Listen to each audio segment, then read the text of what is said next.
مولوی صاحب میرا سوال یہ ہے کہ ایک آدمی نے اپنی بیوی کو طلاق دے دی مگر اس کے گھر والے نہیں چاہتے کہ وہ لڑکی اس کے گھر جائے, اس لیے وہ اس کی شادی آدمی کے بھتیجے سے کروانے کے لیے زور دے رہے ہیں جبکہ وہ لڑکا راضی نہیں ہے.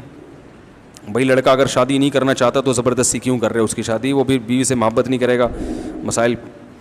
کچھ لوگ کہتے ہیں کہ بیٹھ کر پاؤں نہیں ہلانے چاہیے, شیطان جھولے جھولتے. شیطان تو جھولے نہیں جھولتا لیکن ویسے نہیں ہلانے چاہیے, ہاں بس حرکت ہے. یہ فرقہ وارانہ مسائل نہ پوچھا کریں یار. اگر بیوی شوہر کو کہے تیری داڑھی مجھے اچھی نہیں لگتی تو اس سے بیوی کا نکاح ٹوٹ جائے گا؟ نہیں, نکاح نہیں ٹوٹتا, مگر یہ برا جملہ ہے. دیکھو عورت اگر فطرت پہ ہوگی تو اس کو آدمی آدمی کی شکل میں اچھا لگے گا. مرد شیر کے بال ہوتے ہیں نا, شیرنی کے نہیں ہوتے. تو یہ خواتین کی فطرت چینج ہو گئی ہے. نکاح تو نہیں ٹوٹے گا مگر اس کو بتایا جائے یہ سنت ہے اور مرد کی مردانگی ہے. بیگم تمہیں میں اچھا لگنا چاہیے. صحیح ہے نا.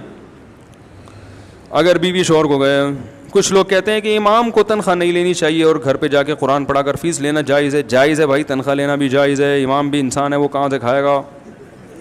ہاں وہ کہاں سے کھائے گا؟ درخت سے پہلے زمانے میں تو لوگ اماموں کو ہدیے اتنے دے دیا کرتے تھے. گاؤں دیہاتوں میں ایسا ہوتا ہے تھوڑی دیر میں امام کے. اب تو وہ بھی نہیں, وہ سسٹم بھی کیا ہو گیا ہے, ختم.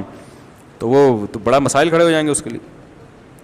حدیث میں آتا ہے کہ مسجد میں ہنسنا قبر میں اندھیرا لاتا ہے. ایسی کوئی حدیث نہیں ہے. کہہ رہے ہیں آپ بھی تو مسجد میں لطیفے سناتے ہیں, ایسی کوئی حدیث نہیں ہے بھائی. زمانہ ڈھل